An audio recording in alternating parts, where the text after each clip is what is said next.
오늘 8월 4일 수요 성경 공부 우리 참석하시는 우리 성도님들 온라인으로 보시는 우리 성도님들 진심으로 환영합니다.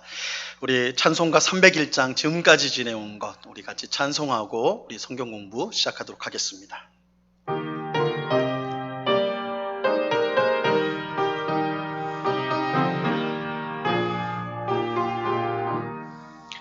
지금까지 지내온 것 주의 크신 은혜라 한이 없는 주의 사랑 어찌 이루 말하랴 자나깨나 주의 손이 항상 살펴주시고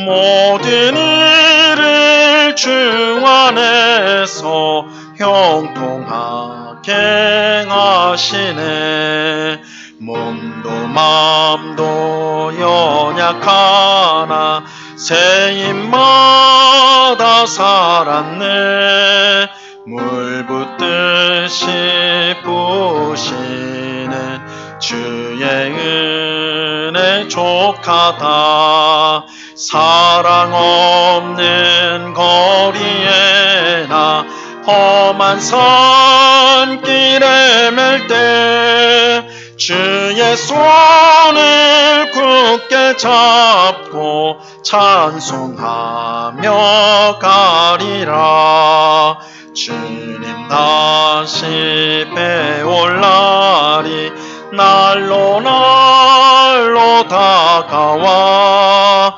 무거운 짐 주께 맡겨 벗을 날도 멀잖네 나를 위해 예비하신 고향 집에 돌아가 아버지의 품 안에서 영원토록 살리라. 아멘. 오늘 우리가 함께 보실 하나님의 말씀은 창세기 1장 2절 말씀입니다. 창세기 1장 2절 우리가 가진 성경 제일 앞부분이 앞장에 있습니다. 창세기 1장 2절 말씀입니다.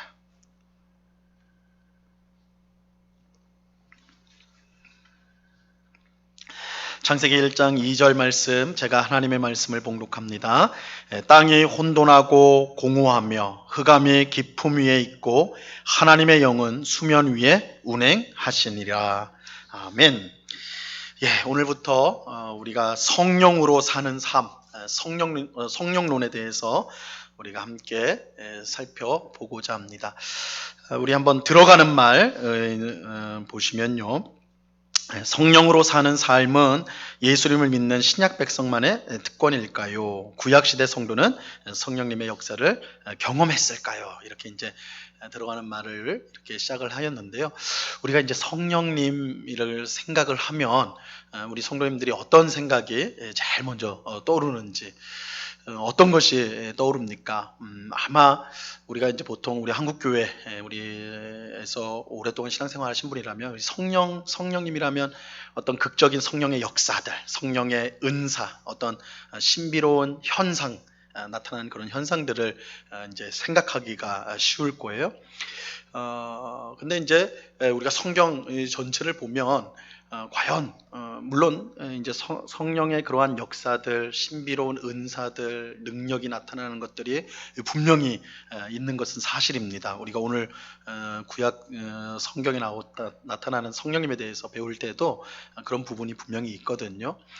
그럼에도 불구하고 우리가 생각하는 것처럼 성령의 주된 역사가 그런 어떤 신비한 어떤 놀라운 그런 일들을 일으키는 것들이 성령의 주된 역사가 아니라는 것을 우리가 이제 기억할 필요가 있습니다. 그래서 우리가 이제 성령으로 사는 삶을 우리가 함께 할 때에 성령으로 사는 삶은 그냥 좀 평범하지 않고 뭔가 대단한 일들이 일어나고 뭔가 신비로운 일들이 삶 속에서 일어나고 그렇죠? 어떤 일을 결정해야 될 때 성령께서 뭔가 신비로운 걸 보여줘가지고 뭔가를 딱 결정할 수 있도록 하고 뭐 이런 것들을 우리가 이제 기대하기 쉬운데 성령으로 사는 삶에 대한 성경의 가르침은 그런 것과는 사실은 좀 거리가 있다라는 것을 우리가 이제 좀 생각을 해볼 필요가 있습니다.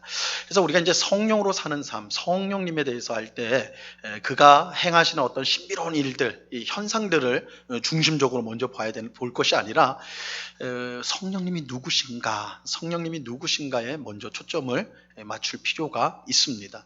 성령님이 누구신가를 알아야지만 그가 행하시는 우리가 이제 보통 생각하는 어떤 신비로운 일들, 성령의 은사, 능력이 어떠한 성격을 갖고 있는지를 바로게 이해할 수가 있는 것이죠. 여러분, 그 기적, 어떤 신비로운 일은요, 기독교 안에만 있는 게 아닙니다. 우리 아는 것처럼 무당들도 작두를 타잖아요, 그죠? 칼 위에서 춤추고 이런 것들이 물론 눈속임으로 하는 사람들도 혹 있을지 몰라도 진짜로 그렇게 하는 사람들도 있거든요. 그런 그 기적 아닙니까? 그렇다고 성령께서 무당에게 역사해 주셔서 그런 일이 있느냐? 결단코 그런 건 아니죠. 그래서 성령 하나님을 그저 신비한 능력 정도로만 생각을 한다면 그런 타 종교에서 아니면 좀 기독교와 상관없이 하나님과 상관없이 일어나는 기적에 있어서 그 부분을 어떻게 이해해야 될지 이해하기가 어려운 부분이 분명히 생깁니다. 그래서 우리가 성령님이 누구신가 그것들을 알아야지 성령님이 행하시는 능력, 역사 이런 것들이 어떤 성격인지를 우리가 이제 바르게 이해할 수가 있고 또한 성령님과 상관없이 일어나는 그러니까 사탄이 혹은 마귀가 행하는 그런 역사가 무엇인지 그것 또한 우리가 분별할 수가 있습니다. 그래서 중요한 것은 우리가 성령님이 누구신지를 알아야 된다. 성령님이 누구신지를 알아야 된다. 그래서 성령으로 사는 삶을 우리가 이제 성경 공부하게 될 텐데 이 초점이 어디에 있어야 되냐면 성령님은 누구신가, 성령님은 어떤 분이신가를 우리가 먼저 초점을 맞추고 그럴 때 그분이 행하시는 역사가 어떤 것인지를 우리가 바르게 이해할 수가 있습니다. 자, 그러면 우리가 이제 본론으로 들어가 보죠. 성령님은 누구인가 이제 이렇게 돼 있는데. 성경 말씀 창세기 1장 2절에 보면 성령님이 등장을 합니다. 우리 방금 읽었던 말씀이죠. 땅이 혼돈하고 공허하며 흑암이 깊음 위에 있고 하나님의 영은 수면 위에 운행하시니라.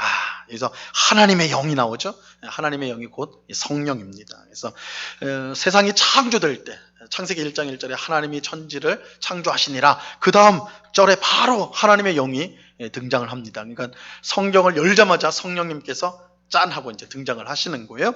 그리고 계시록 22장 17절에 보면 뭐라고 말씀하냐면 성령과 신부가 말씀하시기를 오라 하시는도다. 이렇게 말씀해요. 이 요한계시록 22장은 성경의 마지막 장이에요. 그러니까 성령님은 성경을 처음 시작하는 창세기 1장에 바로 등장을 하시고 성경이 이제 맺어지는 마지막 장 22장에 또 성령께서 등장하고 있어요. 이 말은 성령께서 창세기만 등장하고 요한계시록만 등장한다 이 말이 아니라 그야말로 처음부터 끝까지 성령이 성경 전체에 다 등장을 한다라는 것입니다. 그래서 성령 없이는 우리가 하나님의 역사를 생각할 수가 없어요. 그러니까 성경 전체가 하나님의 역사를 설명하고 있는 책이다라고 할 때 그 모든 역사는 성령님으로 말미암고 있다. 이것들을 우리가 주목해야 되는 거예요. 또 그렇다면 성경이 하나님의 역사에 대해서 기록한 것이 성령님 없이는 이해할 수 없다면 이 말은 성경을 성령님에 대한 이해 없이 이해할 수가 없다. 이 말이 되겠죠. 그러니까 성경 자체도 우리가 성령님에 대한 이해가 없이는 제대로 알 수가 없다. 이런 결론에 이르게 됩니다. 그래서 여러분 우리가 이제 성령님에 대해서 생각할 때 사실은 우리 개신교 이제 우리들이 보통 구약 성경보다는 신약 성경을 많이 읽고 중요하게 여깁니다. 그래서 구약 성경에는 사실은 성령에 대한 기록들이 많지가 않아요. 그러다 이제 폭발적으로 나타나는 거는 이제 신약 성경이고 특별히 이제 사도행전 이후에 성령님의 역사에 대해서 이제 폭발적으로 그 설명이 나오는데 그래서 많은 성도들이 성령은 뭐 예수님도 마찬가지지만 성령도 구약 시대에서는 별 활동이 없고 신약에 와서 활동을 했다. 그래서 신약 성경 안에서의 역사만 가지고 성령님을 이해하기가 쉬운데 그렇지 않다. 그래서 창세기 첫 장부터 요한계시록 마지막 장까지 성령의 역사가 없는 장이 없다. 그래서 모든 성경이 결국 성령의 역사 가운데 진행되었기 때문에 우리가 하나님의 역사를 이해하려면, 성경을 이해하려면 이 성령을 알아야 된다. 이렇게 우리가 생각할 수가 있는 것입니다. 자, 이제 성령님은 누구인가를 좀 생각해 볼 때에 영이라는 말, 성령은 영이죠. 영입니다. 성령은 영인데 성령이니까, 성은 거룩할 성이니까 거룩하신 영, 성령이 거룩하신 영이에요. 자, 이 영은요, 성경 원어로, 성경은, 구약 성경은 히브리 말로, 히브리어로 기록이 되어 있고, 신약 성경은 헬라어로 기록이 되어 있습니다. 좀 더 정확하게 말하면, 좀 더 우리가 이제 원국교인이니까 좀 더 유식한 척 하려고 하면, 구약 성경은 히브리 말과 아람어가 잠시 들어가 있어요. 조금 들어가 있어요. 아람어가. 그래서 에스라서하고 다니엘서 같은 데는 아람어가 들어가 있습니다. 아람어는 이제 친척 언어예요. 히브리어랑 친척 언어인데 고대 근동의 이제 공용어였기 때문에 이스라엘 인접 국가에서는 아람어를 사용했고 특별히 예수님도 히브리 말을 한 것이 아니라 아람어를 사용하셨어요. 그러니까 이 아람어를 우리가 아람어가 어떻게 쓰여지고 어떻게 했냐 뭐 그 자세히까지는 우리가 알 필요는 없다 할지라도 아람어라는 게 있었구나라는 것 정도는 알 필요가 있겠죠. 그래서 구약 성경은 히브리어와 아람어로 되어 있고 신약 성경은 이제 헬라어로 그리스 말로 되어 있습니다. 근데 이 성경 원어로 영은 히브리 말로는 루아흐예요. 루아흐라고 하고 루아흐 헬라어로는 푸뉴마라고 그렇게 됩니다. 그 뜻이요 바람 그리고 입에서 나오는 입김 그리고 공기의 움직임 이것들이 루아후고 푸뉴마입니다. 루아후고 푸뉴마예요. 이것은 이 바람, 입김, 공기의 움직임 이러한 것들은 힘이나 권능이나 생명을 뜻하는 것입니다. 그러면 어떤 사람이 막 쓰러졌다. 요즘에 너무너무 더워가지고 그죠? 밖에서 일하다가 쓰러지시는 분들 있죠? 딱 쓰러지면 사람이 쓰러지면 제일 먼저 확인한 게 뭡니까? 숨이 있나? 그죠? 숨부터 체크하지 않습니까? 왜냐하면 숨이 생명이에요, 생명. 그죠? 그래서 이 통하는 거예요. 그래서 영이라는 것이 이 호흡과 관련되어 있는 건데 이것이 바로 생명하고 연관된 생명과 힘과 권능과 연결이 된다. 이렇게 이제 이 단어가 그런 의미들을 갖고 있어요. 자, 두 번째 보시면 성경은 성령님을 어떻게 표현하냐면 영 혹은 하나님의 영 혹은 여호와의 영 혹은 거룩한 영 이렇게 표현을 하고 있습니다. 신약 성경으로 좀 더 넓히면 성령을 예수의 영이라고도 또 표현을 하죠. 예수의 영이라고도 또 표현이 됩니다. 예수님께서요 요한복음 3장에서 니고데모에게 이제 말씀을 전하는데 니고데모에게 사람이 거듭나야 한다. 그래야지 하나님 나라에 들어갈 수 있다. 그러니까 니고데모가 뭐라고 합니까? 랍빈데도 뭐라고 해요? 엄마 뱃속에 또 들어가야 됩니까? 엄마 뱃속에 들어갈 수가 없을 텐데 엄마 뱃속에 들어가야 됩니까? 아니다 하면서 물과 성령으로 나야지 하나님 나라에 들어간다 이렇게 말씀을 하시죠. 그러면서 예수님께서 뭐라고 말씀을 하냐면 3장 8절 요한복음 3장 8절에서 바람이 임의로 불매 내가 그 소리는 들어도 어디서 와서 어디로 가는지 알지 못하나니 성령으로 난 사람도 다 그러하니라. 그래서 성령으로 난다는 것의 신비로움에 대해서 말씀하실 때에 바람이 어디서부터 어디로 가는지 우리가 알지 못한다. 그것처럼 성령으로 난 사람도 그런 신비하게 탄생하는 것이다. 성령으로 나는 게 그런 것이다. 이렇게 할 때 이 바람이 임의로 분매할 때 이 바람도 푸뉴마고 성령으로 난 사람 할 때 이 성령도 푸뉴마입니다. 푸뉴마. 그래서 이제 이 용어가 이렇게 이제 성령 안에 이런 바람, 이런 공기의 움직임, 뭐 이런 것들이 포함되어 있다. 이렇게 이제 우리 이해할 수가 있어요. 그런데 이제 이렇게 설명을 하면 이게 이제 헷갈리는 문제가 나와요. 성령도 푸뉴마고, 그죠? 사람의 영도 푸뉴마고, 바람도 푸뉴마고 이러면 이게 어떤 성경에서 이 푸뉴마라는 단어가 딱 쓰였을 때, 루하라는 단어가 쓰여졌을 때 이게 성령인지 사람의 영인지 바람인지 이 뭔지 어떻게 분별합니까? 실제로 그 문제가 발생해요. 요한복음 4장 24절은 유명한 말씀이죠. 요한복음 4장 24절은 하나님은 영이시니 예배하는 자가 영과 진리로 예배할지니라. 예전에는 신령과 진정으로 예전 번역은 좀 더 어려워요. 신령과 진정. 야, 이 신령은 뭐고 진정은 뭐냐 이런데 좀 더 이게 이제 개역 개정 성경에서 좀 더 이제 명확해졌어요. 영과 진리다. 근데 진리는 알겠는데, 진리는 뭔지 알겠는데 이 영이 뭐냐라는 거예요. 영이 뭐냐? 영이 뭘 것 같습니까? 영과 진리로 하나님을 예배해야 된다라고 할 때 이 영은 뭘까요? 영은 사람의 영입니까? 아니면 성령일까요? 뭐 당연히 여기서 바람은 아니겠죠. 바람으로 예배를 한다. 뭐 이거 말도 안 되니까 이제 두 가지로 축약할 수 있을 거예요, 그죠? 사람의 영이든지 하나님의 영, 성령이든지 이게 어려워요. 영과 진리로 예배할지니라 같은 푸념하기 때문에 이걸 성령으로 해석을 해야 될지 이제 사람의 영으로 해석해야 될지 우리 영어 성경을 읽을 수 있는 우리 성도님은 한번 찾아보시라고요. 영어 성경마다 조금 달라요. 어떤 성경은 사람의 영, 그래서 사람의 영으로 했고 어떤 성경은 성령으로 번역을 해놨어요. 그러니까 이게 어렵다는 거예요. 같은 단어이기 때문에 구별하기가 어려워요. 답은 뭐냐? 이거 사실 난제인데 저는 이제 어느 한쪽을 선택하지 않고 둘 다 볼 수 있다.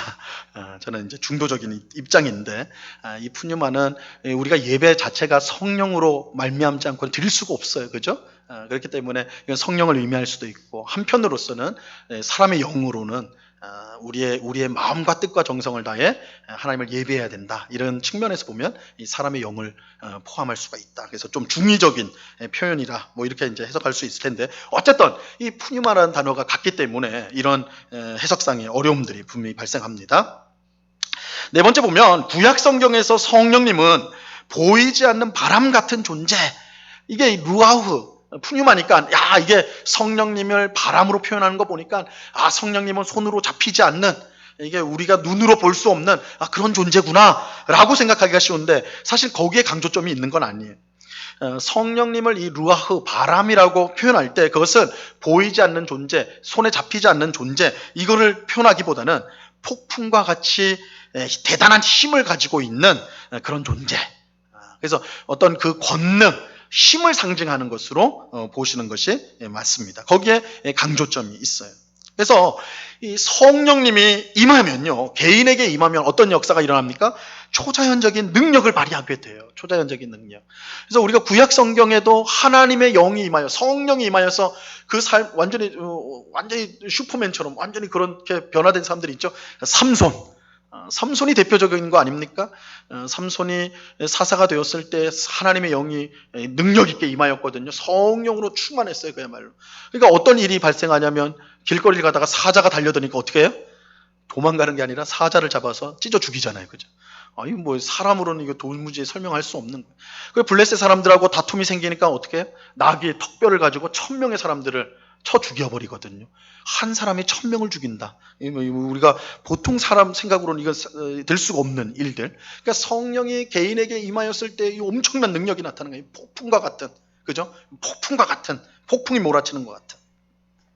또 구약 성경에 보면 부살렐, 우리가 이제 출애굽기에 성막을 만들 때에 하나님께서 사용하신 사람이 부살렐이라는 사람인데 이 부살렐에게 하나님의 성령이 충만하게 임하였을 때에 이 성막을 만드는 아주 정교한 물품들을 잘 만들 수 있도록 성막의 물품들을 만들 수 있도록 그렇게 역사하여 주셨죠. 그래서 이게 사람의 그냥 이 부살렐이 원래부터 아주 예술적인 물론 그런 기질들이 분명히 있었을 겁니다. 그러나 성령이 임했을 때 그 기술이나 그 능력이 완전히 증폭이 돼서 크게 증폭이 되어서 사용하게 되어진 것이죠. 폭풍같이 대단한 힘. 이거는 이제 세상을 창조하실 때도 마찬가지입니다. 그리고 우리가 나중에 이제 보게 되겠지만 출애굽이나 이러한 하나님의 구원 역사가 성령님에 의해서 이루어졌다고 할 때 이 성령님은 엄청난 권능을 가지고 있는 권능을 주시는 분으로서 우리가 이제 이해를 하게 되는 것입니다.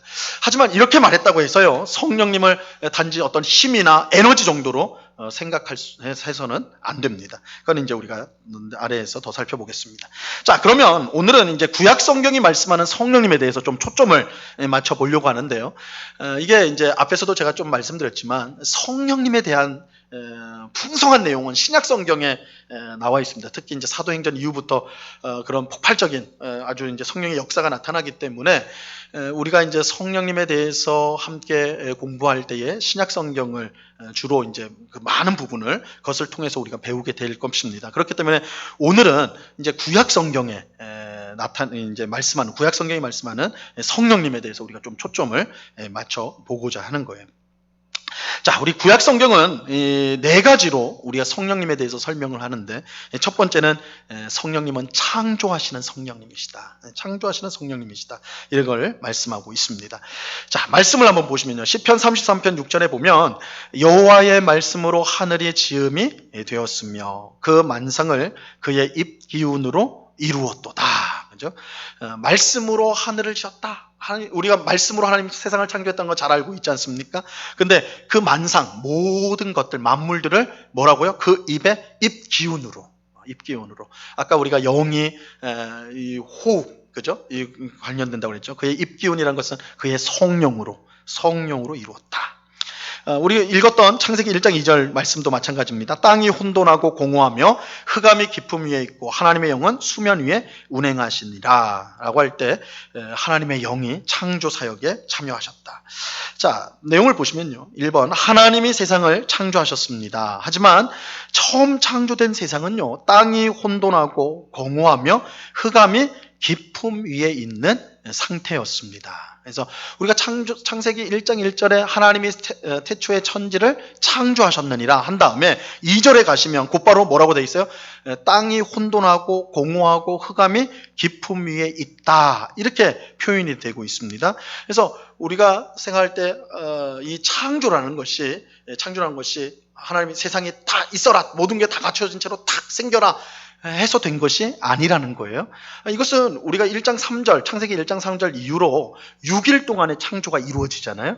이런 창조라는 것이 단순간에 이루어진 것이 아니라 차근차근 이제 먼저 공간들이 만들어지고, 그래서 우리가 창조의 6일을 보면 1일부터 3일까지는 이 창조의 무대가 만들어지는, 빛과 어둠, 그죠? 땅과 하늘, 바다, 이렇게 무대가 먼저 만들어지고 4일째부터는 그 만들어진 무대에 채워지는 이제 생물들이 이제 들어오게 되는 그런 순차적인 구조를 보여주거든요.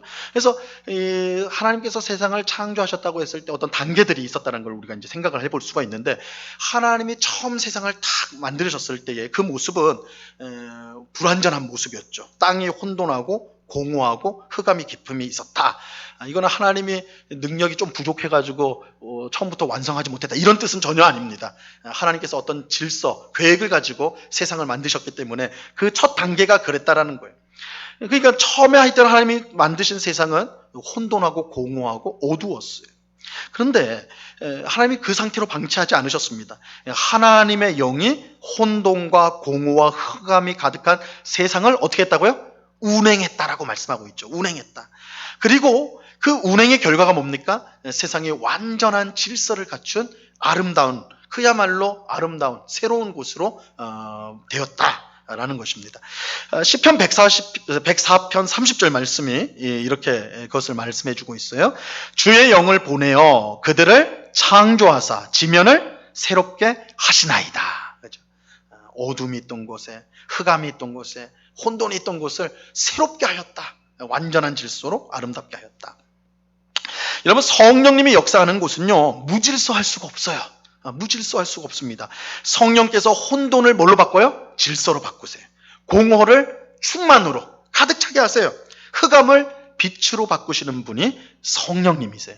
그래서 성령님이 운행하시는 가운데 이 세상이 완벽한 질서와 충만과 빛으로 완전한 하나님의 피조물로 만들어지게 되는 것입니다. 이 성령님의 역사가 개인이나 교회에서 나타날 때 그것은 혼돈과 충격이 아닌 질서와 아름다움으로 열매를 맺게 된다. 여러분, 이거는 굉장히 중요한 부분이에요. 우리 교회야 막 은사에 대한, 성령의 은사에 대한 막 그런 열광적인 경험들에 대해서 우리가 강조하지 않고 또 그것들을 말씀하는 분들이 없기 때문에 그렇지만, 우리가 이제 지나온 시간들을 보면 한국 교회에서는 한때는 80년대, 7, 80년대는 정말 이 성령의 은사, 성령의 뭐 방언이라든지 뭐 하여튼 신유라든지 뭐 하여튼 성경에 나오지 않는 또 이상한 것들 막 이런 것들까지 다 해가지고 어떤 신비로운 것들을 굉장히 강조를 했어요. 근데 한번 생각해 보시면요. 그때 교회가 어땠는가? 막 은사가 막 방언, 막 성도들이 방언을 기도를 하고 막 그래 뜨겁게 막 했을 때 한번 여러분 생각 한번 해보세요. 교회가 안정되고 질서가 있고 고요하고 그러던가요? 아니면 막 서로 소리를 높이고 누가 더 대단한 체험을 했다느니 누가 더 신앙심이 더 깊다든지 뭐 이런 것들을 다투고 이런 것들이 일어났나요? 한번 잘 생각해 보시면 안정되고 질서롭고 조화롭기보다는 뭔가 무질서하고 뭔가 좀 자극적이고 막 이런 것들을 그런 것들이 많았다는 것을 생각할 거예요. 저는 이제 그 어렸을 때 성결교회에서 이제 성장을 했는데 굉장히 이제 성결교회는 성령의 역사에 대해서 이제 뜨거운 교회입니다. 저도 그래서 어릴 때 기도 참 많이 했던 것으로 기억하는데 부흥회가 되면요 난리가 나요. 그래서 우리 부흥 강사가 와가지고 방언 받으라고 하고 뭐 하면 못 받으면 그 소외감이란 그래서 받을 때까지 기도하고 밤새서 그래서 방언을 받아야 된다고 해가지고. 근데 이제 그 기도하는 모습 또 이제 그 이후에 부흥회가 끝나고 한 모습들을 보면 정말 성령의 역사를 경험해가지고 서로를 더 사랑하게 되고 더 아끼게 되고 또 교회가 어떤 아름다운 질서를 가지고 막 좋은 일들을 감당하게 되고 그런 모습이 아니라 그런 모습이어야 되는데 그런 모습이 아니라 오히려 서로를 질시하고 저 사람은 진짜니 가짜니 저 사람은 앞에선 저러는데 뒤에서는 어떻다니 오히려 그런 다툼이나 그런 시기나 이런 것들이 더 나타났던 것을 제가 기억해요. 그러니까 우리가 이제 성령의 역사가 실제로 있었다, 성령의 역사가 우리 가운데 있었다고 할 때 그 열매 맺음이 뭐여야 되냐면 내가 방언을 한다, 내게 어떤 짜릿한 자극이 왔다 이게 아니라 그 삶의 혼돈이 질서로 바뀌어야 돼요. 그렇죠? 성령의 역사는 그런 거예요. 내가 기도 못했는데 방언을 해가지고 기도를 많이 하겠다.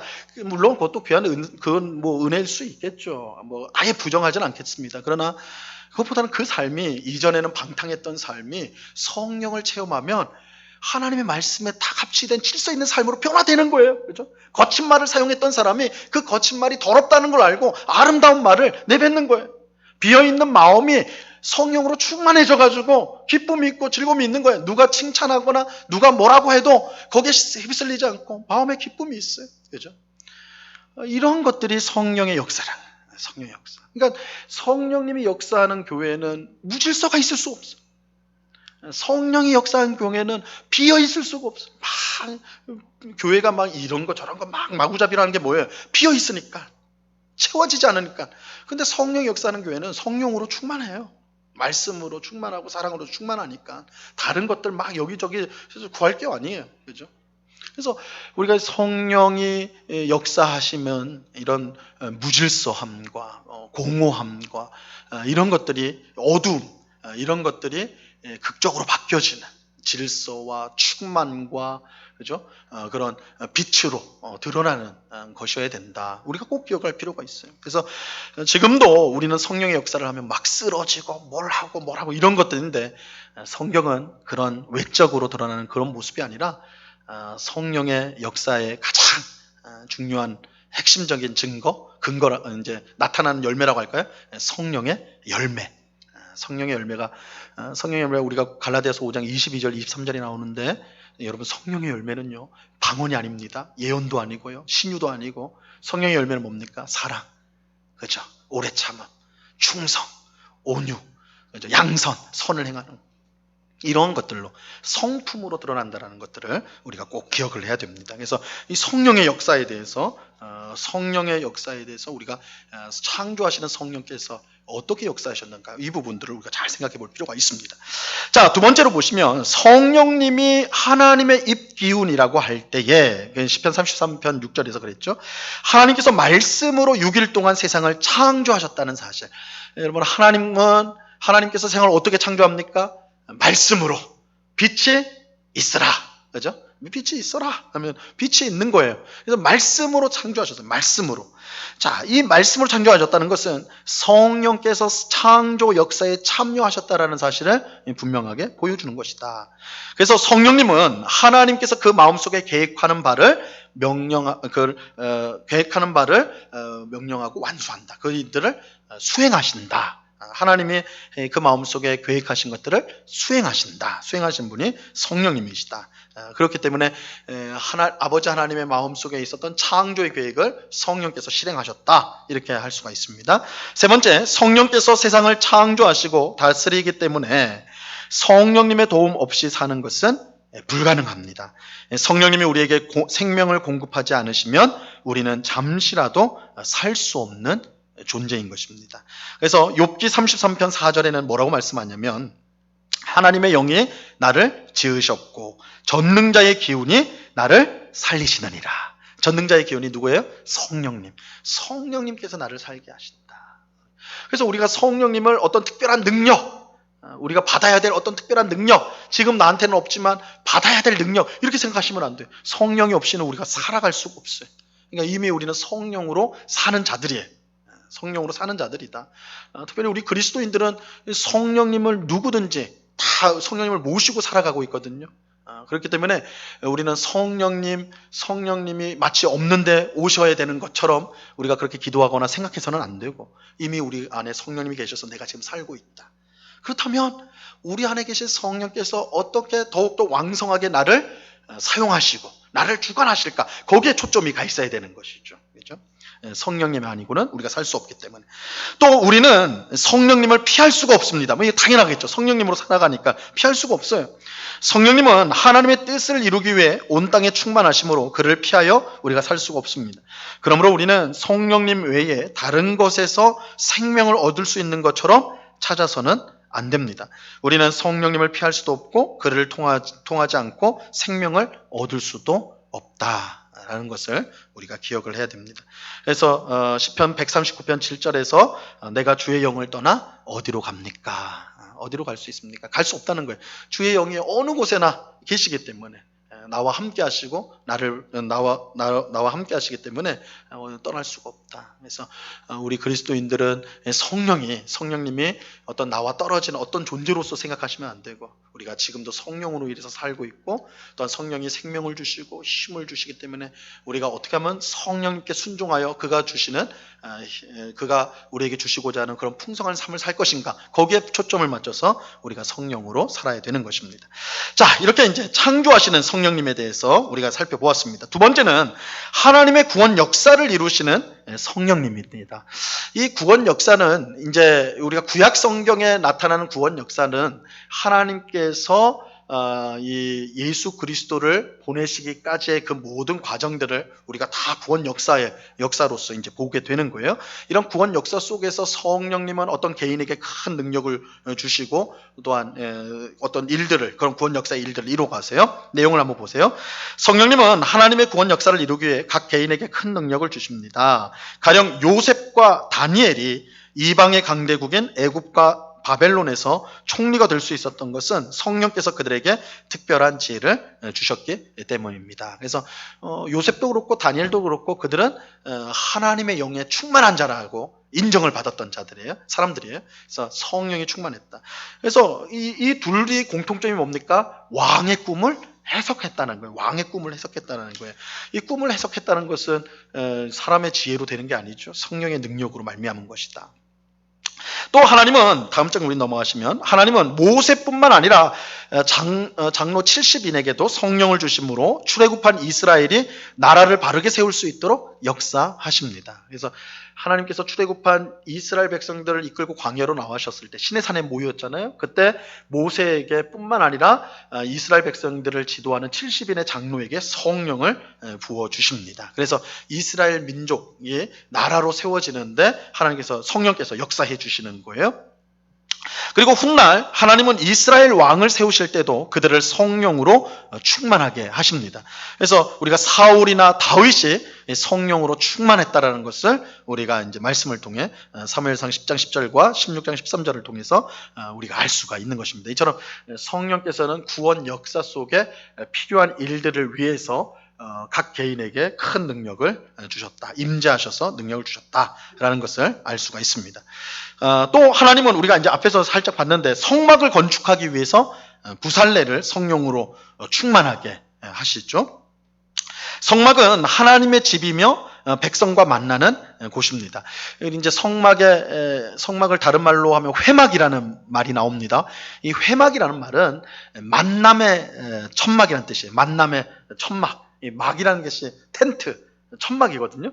그래서 이 회막이라는 건 만남의 장소. 누구와 만나요? 하나님과 그의 백성이 만나는 것이 회막입니다. 그래서 회막이라고 표현된 것은 이 성막이 하나님과 백성의 만남이 있는 곳이다라를 강조할 때 회막이라는 말을 씁니다. 그리고 회막이 이제 성막이라는 것은 하나님이 임재하시는 거룩한 곳이라는 의미에서 쓸 때는 성막이라는 표현을 써요. 둘 다 이제 동일한 것이지만 하나님께서 친히 임재하는 중요한 장소를 짓기 위해 부사례를 성령으로 충만하게 하신 것이죠. 그래서 성령께서 이 역사를 부사례를 통해 성막을 짓는 일들을 하셨습니다. 자, 이러한 사실은 마지막 성막이자 가장 충만한 성전이신 예수님이 성령으로 하셨다는 것과 연결해 생각해 볼 수가 있습니다. 성령 충만한 부사례를 통해 성막이 만들어졌거든요. 근데 이 성막은 나중에 성전으로 발전하게 됐죠. 근데 이 성전이, 최후의 성전이 뭐냐? 예수님 자신이에요. 요한복음 2장에 보면 예수님은 자기 육체를 가리켜 성전이라 이렇게 하신다 그랬거든요. 예수님이 몸이 성전이에요. 예수님 성전. 근데 예수님은 어떤 분이셨는가? 성령으로 충만한 분이셨다. 이 점은 흥미로운 사실이죠. 그래서 성령 충만한 부사렐이 처음 성막을 만들었다는 것과 마지막 성전인 예수님이 성령으로 충만했다. 이 사실은 모든 구원 역사의 중요한 순간 일들이 성령에 의해서 되어졌음을 우리가 이제 알 수가 있는 것입니다.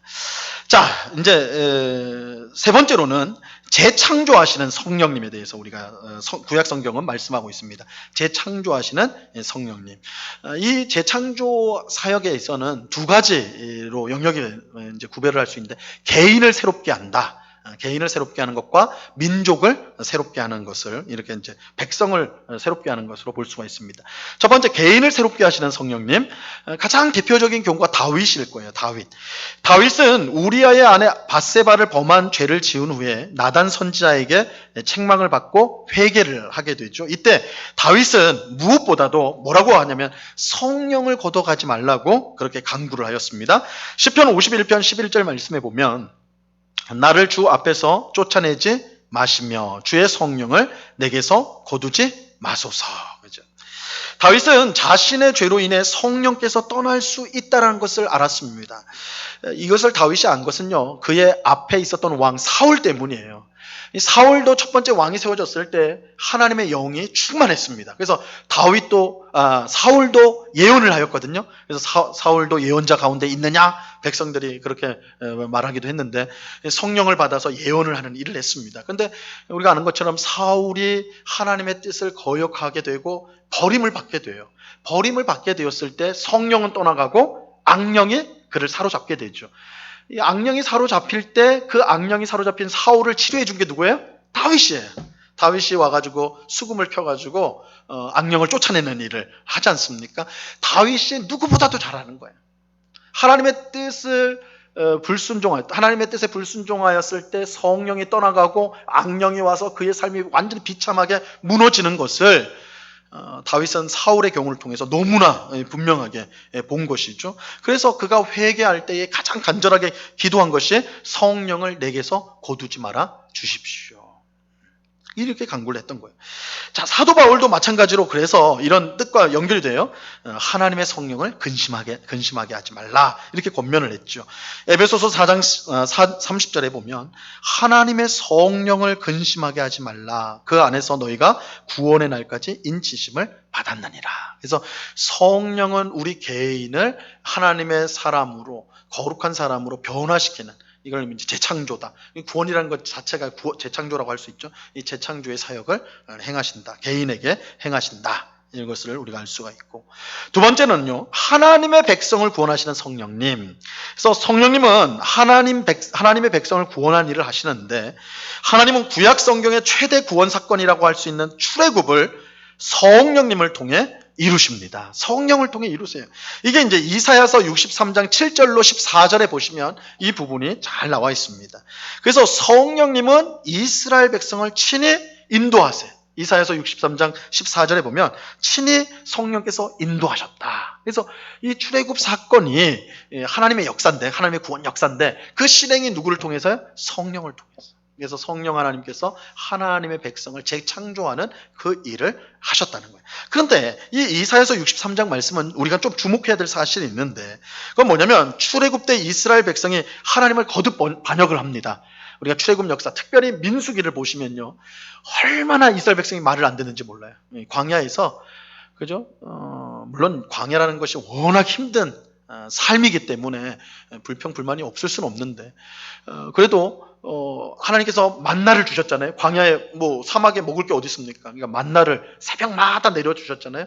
우리 같으면 와, 하나님이 아무것도 없는 데서 만나를 주시니까 얼마나 좋은가, 이 놀랍다, 매일매일 찬송하고 기뻐할 텐데, 이것도 이제 계속 먹다 보니까 우리 애굽에서는 맨날 고기 먹었는데, 고기 뜯었는데 이 만나는 이 과자 같은 거, 바삭한 과자 같은 거였거든요. 시리얼, 오늘 식으로 하면 시리얼 정도 생각해 볼까요? 매일 시리얼을 먹다 보니까 고기 좀 먹어야 되는데, 그죠? 하나님 불평하는 거예요. 우리가 애굽에 있었더라면 고기를 먹었을 텐데 이게 뭐냐고. 그러니까 하나님이 메추라기를 이제 메추라기 떼를 보내주셔서 한 달 동안 내내 그냥 그것만 뜯도록 하시잖아요. 또 물이 없으니까 어떻게 해요? 하나님 물 주세요 이렇게 하면 될 텐데 원망하는 거예요. 우리가 왜 모세를 따라 나와서 이렇게 고생하나, 물이 없어서 우리가 다 죽겠다 이렇게 하죠. 또 적군들이 쳐들어온다고 그러니까 야, 우리가 다 죽게 생겼다, 왜 우리가 나와가지고 이런 고생하나 그러죠. 그러니까 이스라엘 백성들이 거듭거듭 반역을 한다고요. 광야에서 그렇게 해요. 그런데 그 광야에서 이 반역한 것을 뭐라고 표현하고 있냐면 주의 성령을 근심케 한 일이다 이렇게 표현을 하고 있어요. 이사야서 63장 10절 말씀은 그들이 반역하여 주의 성령을 근심하게 하였으므로 그가 돌이켜 그들의 대적이 되사 친히 그들을 치셨다 이렇게 말씀하고 있어요. 주의 성령을 근심하게 하는, 하나님의 백성을 재창조하시는데, 하나님 백성을 구원하는 일을 성령께서 하시는데 거기에 대해서 백성들이 반역하니까 그 반역이 성령님을 근심하게 하는 일이다 이렇게 표현하고 있는 것입니다. 우리 다음 장을 넘어가시면 주의 성령을 근심하게 하였다는 이 표현은 구약 성경에서 성령님이 단순히 어떤 힘이나 에너지를 뜻하지 않고 인격적인 존재라는 것을 이제 보여주는 것이죠. 그래서 이 성령님을 근심한다는 게 우리가 방금 전에 살펴봤던 사도 바울의 에베소서 4장 30절에서 성령님을 근심하지 말라, 여기랑 이제 연결이 되는 거예요. 그래서 이미 구약 성경에서도 성령님은 인격적인 존재로서 어떤 그저 폭풍 같은 힘 정도로만이 아니라 인격적인 분으로서 여겨졌다는 것을 보여주는 것입니다. 한편 구약 성경은 구원 역사가 절정에 이를 때에 성령께서 모든 믿는 사람에게 주어지게 될 것과 성령께서 새 언약의 핵심이 될 것을 말씀을 하세요. 자, 이게 이제 말씀을 보시면요, 박스 안에 있는 요엘서 2장 28절 말씀에 보면 그 후에 내가 내 영을 만민에게 부어 주리니, 그죠? 이게 언제 성취가 됩니까? 사도행전 2장에서 우리가 이제 나중에 우리가 이 부분을 또 오순절 성령 강림 사건의 의미를 살펴볼 텐데, 이게 요엘서 2장 28절 말씀의 성취예요. 그 오순절날 이제 베드로가 그 부분을 분명히 말하죠. 이게 요엘서 2장에 나온 이 예언의 말씀이 오늘 우리에게 성취가 되었다. 성령이 만민에게 부어지는, 우리에게 다 부어지는 사건이 일어난다. 이게 이제 구원 역사의 절정에서 일어나게 될 일이죠. 성령이 만민에게 부어진다. 우리 성도에게 다 부어지는 거예요. 그리고 새 언약과도 연관이 되는데, 하나님께서 이스라엘 백성을 출애굽시킨 다음에 시내산에서 언약을 맺으세요. 나는 너희의 하나님이 되고 너희는 내 백성이 되리라. 해서 언약을 맺으시는데 그 언약을 우리가 모세 언약 혹은 시내산 언약이라고 표현을 합니다. 근데 이 언약이 실패를 하죠. 실패를 해요. 왜요? 이스라엘 백성들이 하나님의 율법을 버리고 하나님이 주신 율법을 버리고 우상 숭배하고 이웃을 압제하는 그런 삶을 산단 말이에요. 그러니까 언약이 깨져버려요. 이 언약이 깨짐으로 말미암아 언약 안에 있던 모든 저주가 이스라엘 백성에게 임하게 됩니다. 그래서 그 결과 이스라엘이 망하게 됐죠. 722년에 아수르에 의해서 북이스라엘이 멸망당하고 586년에는 바벨론에 의해서 남유다가 멸망을 당하게 되는 거예요. 근데 그러면 이제 이스라엘 백성 역사가 끝나버려요. 근데 하나님은 불쌍히 여기시는 국률이 풍성하신 분이라 새 언약을 선포합니다. 이스라엘이 멸망할 때에 남유다가 멸망할 때 활동했던 이 예레미야와 에스겔 선지자를 통해서 새 언약을 선언을 하시는 거예요. 옛 언약은 너희가 다 깨버려가지고 이제 유효하지 않다. 근데 내가 너희를 버리는 것이 아니라 때가 되면 새 언약을 맺을 것이다. 새 언약을 맺을 것이다. 이렇게 이제 말씀을 하는데 그 새 언약이 실체가 뭐냐? 그 가장 중심적인 내용이 뭐냐? 바로 성령님과 관련이 있어요. 예레미야 31장 33절 말씀에 보면요. 뭐라고 말씀하냐면 내가 이스라엘 집과 맺을 언약은 이게 새 언약이에요. 이제 맺을 새 언약은 이러하니 곧 내가 나의 법을 그들의 속에 둔다. 이 옛 언약과 새 언약의 극명하게 다른 점은 뭐냐면 옛 언약은 율법을 어디다가 적어서 줬어요? 돌판. 10계명이죠. 10계명 생각하면 돼요. 모세에게 하나님께서 돌에다가 새겨준 10계명을 새겨준 돌판을 주셨는데 그것이 옛 언약의 상징물이에요. 하나님께서 율법을 어디에도 줬냐? 돌판에 새겨서 줬어요. 근데 어떻게 됐어요? 실패했단 말이에요. 그게 실패했어요. 그러니까 돌판에다가 아무리 써줘도 소용이 없어요. 그래서 하나님이 새 언약 시에는 어디에다 새겨준다고 그래요? 너희 속에. 그들의 속에 둔다고 그러죠. 여기서 속이라는 건 심장에 박아주겠다는 거예요. 심장에 내 율법을 너희 심장에 새기겠다. 돌판이 아니라 너희 심장에 새기겠다. 그래서 지킬 수 있도록 하겠다라는 거예요. 지킬 수 있도록. 그런데 이 속에 둔다라는 말이 심장에 새긴다? 아직 여전히 이게 어떻게 한다는 거지? 어떻게 한다는 거지? 그거를 에스겔서 36장 27절은 이렇게 설명을 해요. 그러니까 이 두 개는 같이 봐야지 이제 짝이 맞는 거예요. 에스겔서 36장 27절은 뭐라고 하냐면 또 내 영을 너희 속에 두어 너희로 내 율례를 행하게 하겠다. 뭘 너희 속에 둔다고요? 내 영을. 내용이 뭐예요? 성령이잖아요. 그러니까 예레미야 선지자 때는 새 언약의 핵심이 뭐예요? 율법을 우리 속에 둔다는 거죠. 근데 우리 속에 어떻게 율법을 새깁니까? 어떻게 둬요? 에스겔 선지자가 성령을 너희 속에 둠으로써. 그러니까 우리 심장에 율법을 새긴다는 말은 결국 성령을 주시겠다는 거예요. 그러니까 성령이 우리 안에 들어와서 하나님의 뜻에 순종하는 백성이 되는 거, 이게 새 언약이에요. 그러니까 어길 수가 없어요. 왜냐하면 성령께서 역사해 주시기 때문에. 그래서 이것이 구원 역사의 절정이죠. 성령이 우리 믿는 모든 사람에게 임하시고 그 임함으로 우리가 하나님의 율법을 순종할 수 있는 존재가 된다. 그래서 이 성령님은 이처럼 재창조에 하나님 백성을 재창조하는 사역을 하신다. 이렇게 이제 우리가 볼 수가 있습니다.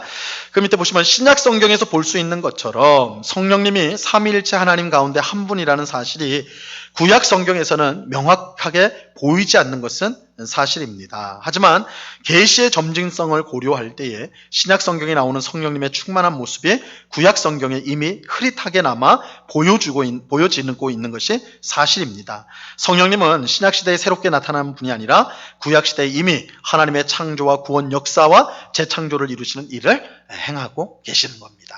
그래서 우리가 앞에서도 말씀드렸죠. 신약 성경에 볼 때에 이제 성령에 대해서 우리가 구체적인 충만한 모습을 만나게 됩니다. 그렇다고 해서 구약 성경에는 그럼 성령님이 없느냐? 신약 성경에 오순절날 성령이 짠하고 나타났느냐? 아니라는 거예요. 성령은 이미 창세기 1장 2절에서부터 창조부터 시작을 해서 하나님의 백성을 재창조하고 구원 역사를 이루어가는 일을 하셨다라는 것이죠. 그래서 우리가 신약의 충만한 내용을 가지고 우리가 이제 볼 때 구약에 있는 내용들은 중요하지 않다, 헛되다가 아니라 오히려 이 신약의 밝은 빛으로 구약 성경을 내용을 보면 이 구약 성경 안에서도 정말 반짝반짝 빛나는 성령의 역사들을 우리가 볼 수가 있다. 알 수가 있다라는 것입니다. 자, 마지막으로 구약 성경이 말씀하는 성령님은 말씀하시는 성령님입니다. 이건 우리가 나중에 보겠지만 굉장히 중요한 내용입니다. 성령님의 가장 주된 사역이 뭐냐? 하나님의 말씀하고 관련이 있어요. 구약 성경은 말씀하시는 성령님의 결과물입니다. 사도 베드로는 구약 성경이 성령의 감동하심을 받은 사람들에 의해 기록되었다고 말씀합니다. 베드로후서 1장 21절 말씀 보면 예언은 언제든지 사람의 뜻으로 낸 것이 아니요 오직 성령의 감동하심을 받은 사람들이 하나님께 받아 말한 것임이니라. 여기서 이 예언이라는 것은 점쟁이들이 혹은 예언가들이 앞일을 말하는 것이 아니라 하나님의 말씀을 말하는 거예요. 성경. 그리고 성경이라는 것은 신약 성경에 나오는 성경은 다 빠짐없이 구약 성경이에요. 왜냐하면 아직 신약 성경이 다 기록이 되지 않았기 때문에 구약 성경을 말하는 거예요. 그래서 구약 성경은 사람의 뜻으로 낸 것이 아니고 오직 성령의 감동하심을 받은 사람들이 하나님께 받아서 말한 것이다. 이렇게 말하고 있어요. 그러니까 구약 성경을 누가 기록하셨는가? 성령이 기록하셨다. 이렇게 말하면 돼요. 하나님은 선지자들에게 성령님을 주심으로 말씀을 전하게 하셨어요. 이사야서 59장 21절 말씀인데요. 여호와께서 이르시되 내가 그들과 세운 나의 언약이 이러하니 곧 내 위에 있는 나의 영과 내 입에 둔 나의 말이 이제부터 영원하도록 내 입에서와 내 후손의 입에서와 내 후손의 후손의 입에서 떠나지 아니하리라 하시니라. 여호와의 말씀이니라. 그죠? 내 위에 있는 나의 영 그리고 내 입에 있는 나의 말, 성령과 말이 연관되어 있어요. 그죠? 성령과 말, 하나님의 말씀, 성령과 하나님의 말씀이 연결이 되어 있다는 거예요. 성령님은 말씀과 관련하여, 특별히 하나님 말씀이죠. 하나님 말씀과 관련하여 두 가지 일을 하세요. 첫째는 영감의 일을 하세요. 영감. 이 영감은 할아버지 남편이 할머니 남편이 아니라 영감이라는 것은 어떤 이제 영적인 감화를 했다라는 것이죠. 성령께서 성경을 기록하는 사람들에게 역사에서 하나님의 말씀을 오류가 없이 기록하게 하신 것을 영감이라고 표현을 합니다. 성령의 영감. 그래서 성경은 분명 사람이 썼어요. 모세가 쓰고 바울이 쓰고 요한이 쓰고 마태가 쓰고 사람이 저자입니다. 그러나 그 사람만이 쓴 사람의 글이 아니라 그들을 성령께서 영감해서 기록하게 하셨음으로 말미암아 그 성경은 사람이 썼지만 하나님의 말씀, 하나님의 글이다라고 말할 수가 있는 거예요. 이 영감 때문에. 그래서 성령의 영감으로 기록이 되었다. 이게 이제 성령의 영감하시는 역사, 성령의 영감이고요. 두 번째가 조명이에요. 성령의 조명. 조명은 뭐냐면 조명은 빛을 비춘다는 거니까 성령님은 영감된 말씀인 성경을 밝혀 비추는 일을 하셔서 그 말씀을 깨닫도록 해주시는 거예요. 이게 조명의 역사예요. 조명의 역사. 이걸 간단히 생각하면 돼요. 어떤 사람이 책을 썼어요. 저자죠. 책을 썼어요. 그러면 그 책을 가장 잘 이해하는 사람. 누굴까요? 쓴 사람이겠죠. 쓴 사람. 그래서 저자가 설명회 같은 걸 하잖아요. 이제 어떤 책을 쓰거나 시를 쓰거나 해가지고 사람들 앞에서 그걸 발표하고 설명하는 시간을 갖지 않습니까? 내가 이런 의도로, 이런 생각으로 이렇게 표현을 했습니다. 이게 가장 권위 있는 거 아닙니까? 저자가 하는 거. 그죠? 마찬가지로 하나님의 말씀이 성령님으로 영감이 되었기 때문에 그 영감된 하나님의 말씀을 우리가 깨닫기 위해서는 성령의 조명이 필요한 겁니다. 성령의 조명. 그러니까 저자가 밝혀주셔야 돼요. 저자가. 그거를 조명의 역사라고 하는 거예요. 조명. 빛을 비춰주시는 거예요. 이런 점에서 성경은 일반 책과는 전혀 성격이 다르죠. 성경은 그 권위가 사람이나 혹은 사상의 무게에서 나오지 않습니다. 물론 성경은요, 믿지 않는 사람들도 많이 봐요. 왜냐하면 고전 중에 고전이죠. 엄청난 지혜가 이 속에 인문학적인 지혜들이 들어있다라고 말들 다 합니다. 그러나 그러한 것들 때문에 가령 문학을 연구하는 사람들도 욥기 같은 걸 보면 감탄을 금치 못한다고 그래요. 저는 문학에 대해서 조예가 깊지 않아서. 근데 욥기가 사실은 시로 쓰여진 것입니다. 우리가 이제 성경 보면 이게 산문처럼 이렇게 다 연결되어 있지만 시거든요. 사실은 욥기는 시로 기록되어 있는데 이 표현들이 너무 기가 막히다라는 거예요. 고대에 이 정도의 사상이나 표현이나 이런 거 할 수 있는 작가가 없다. 이건 너무너무 대단하다. 이렇게 칭송을 하거든요. 욥기 같은 데 감탄을 합니다.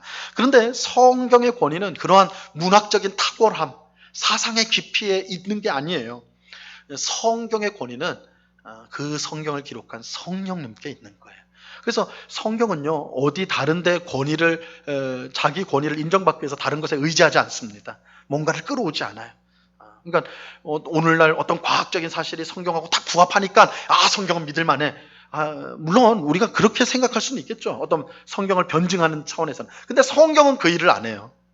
성경 자체는. 그 권위가 어떤 과학이든지 철학이든지 미학이든지 어떤 세상적인 것들로 가치를 매길 수 있는 게 아니에요. 이것을 기록하신 하나님에게서 그 권위가 나오는 거예요. 그래서 성경은 그 자체의 권위를 가지고 있다. 그 가치가 있다. 그래서 성경의 권위는 그 말씀을 영감하신 성령에게서 나오고 성령의 조명으로 말미암아 그 권위가 인정받게 되는 것이죠. 성령의 조명을 받은 성도가 성경을 읽으면서 이게 하나님의 말씀이구나 인정하게 된다는 거예요. 그 앞에 굴복하고 엎드리게 된다는 것이죠. 이것이 성령의 역사하심이다. 그래서 우리가 오늘 이제 특별히 구약 성경에서 말씀하는 성령님에 대해서 우리가 함께 살펴보았습니다. 창조하시는 성령님, 또 구원의 역사를 이루어 가시는 성령님, 재창조, 개인을 또한 백성을 재창조하시는, 구원하시는, 역사하시는 성령님, 말씀하시는 성령님, 성경을 기록하시는 성령님, 이런 역사가 우리 성령님을 통해 이루어졌다라는 것을 우리가 꼭 기억하면서 우리가 성령님이 우리가 처음에 말씀드린 것처럼 우리가 성령님을 대해서 알 때 성령께서 나타내시는 어떤 현상들, 드러나는 모습들에 주목할 것이 아니라 그것을 드러내시는 성령님이 어떤 분이신가, 그 본질을 우리가 주목할 때 우리가 성령의 역사를 바르게 이해한다. 우리가 이 생각을 가지고 우리 앞으로 계속되어지는 공부에 참여할 수 있게 되기를 바랍니다. 같이 기도하겠습니다. 하나님 아버지, 감사합니다. 주님, 우리가 함께 이렇게 성령님에 대해서 공부를 시작하게 되었습니다. 드러나는 어떤 현상으로 인해서 우리가 성령님을 잘못 판단하고 무질서하고 혼돈 속에, 어둠 속에 있지 않게 하시고 오히려 성령님이 어떤 분이신지를 우리가 바르게 알므로 말미암아 성령의 아름다운 역사, 그 열매들을 우리가 삶 가운데 경험하는 주의 백성들 다 되게 하옵소서. 그렇다고 성령님을 머릿속으로만 아는 우리가 되기를 원치 않습니다. 우리 강의 주제처럼 성령으로 사는 삶을, 성령 충만함으로 사는 삶을 살아가는 저희들, 그래서 성령님으로 인하여 우리의 삶이 정말 하나님의 뜻에 더 일치가 되어지고 하나님께 영광이 되어지는 그다음 복된 삶으로 살아가는 우리가 되게 하여 주시옵소서.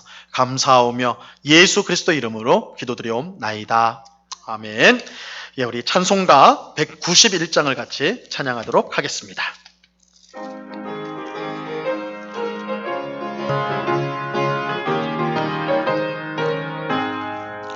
내가 매일 기쁘게 순례의 길 행함은 주의 팔이 나를 안보함이요. 내가 주의 큰 목을 받는 참된 비결은 주의 영이 함께함이라. 성령이 계시네, 할렐루야 함께하시네.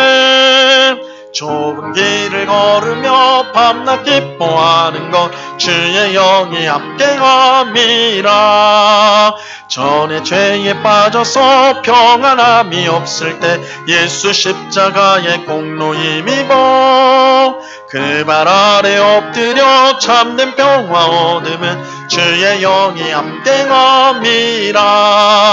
성령이 계시네, 할렐루야 함께하시네.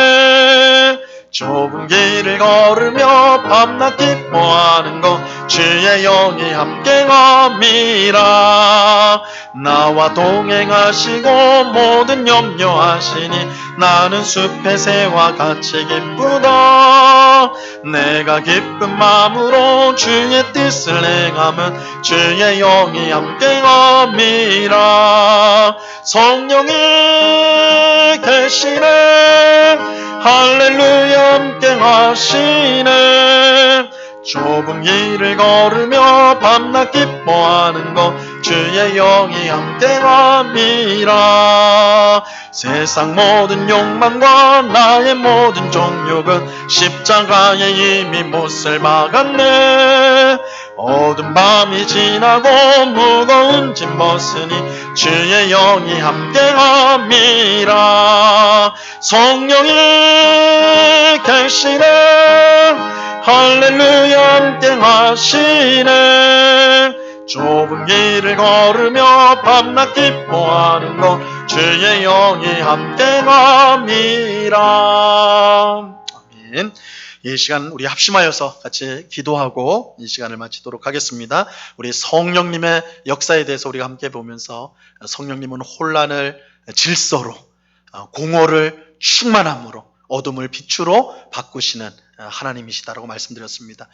성령님이 우리 모든 성도들 심령 가운데 계신데 성령님의 역사를 통하여서 혼란된 혼란한 우리의 삶이 질서를 잡고 공허한 우리의 삶이 성령 충만함으로 기쁨으로 넘치게 하옵시고, 또한 어둠 가운데 있는 우리의 삶이 성령이 비추는 빛으로 가득하게 해달라고, 우리의 삶이 성령 하나님으로 인하여 새로워지게 해달라고, 질서를 잡게 해달라고, 주님의 모습으로 변하게 해달라고 우리 이러한 제목으로 합심하여서 같이 기도하도록 하겠습니다. 기도하겠습니다. 하나님 아버지 감사합니다. 거룩하신 아버지 하나님, 오늘 우리 성령으로 사는 삶이라는 주제로 하나님 말씀을 같이 공부할 수 있도록 은혜 베풀어 주심을 감사합니다. 아버지 하나님, 성령 하나님께서 온 세상을 창조하시는 그 사역을 행하실 때에 혼란을 질서로, 또한 공허를 충만으로, 또한 어두움을 빛으로 변화시킨 창조의 위대한 역사를 행하셨음을 오늘 배웠습니다. 아버지 하나님, 우리의 삶 가운데 무질서하고 또한 하나님 아버지 혼란하며 또한 공허한 우리의 삶을 성령 하나님께서 질서와 충만함으로 채워 주시옵소서. 아버지 하나님, 또한 어둠 속에 있는 우리의 삶의 모습들이 빛으로 나올 수 있도록 도와 주시옵소서. 성령 하나님께서 우리의 삶을 새롭게 하여 주시고 변화시켜 주셔서 정말 하나님을 기쁘시게 하는 삶으로 나갈 수 있도록, 변화될 수 있도록 주장하여 주시옵소서. 아버지 하나님, 이 성경 공부를 통하여 성령님을 더욱더 깊이 알고 더욱더 사랑하게 하시고 하나님을 영광을 돌리는 복된 백성으로 변화되어지고 성숙되어지는 그런 귀한 역사가 있게 하여 주시옵소서. 온라인을 통하여 공부하는 주의 백성들에게 복을 내려 주시옵시고 하나님을 귀히 알고 하나님을 더욱더 사랑하는 아름다운 역사가 늘 있을 수 있도록 하나님이여 도와 주시옵소서. 은혜를 베풀어 주시옵소서. 긍휼을 베풀어 주시옵소서. 하나님 아버지 감사합니다. 성령님을 우리가 배우고자 합니다.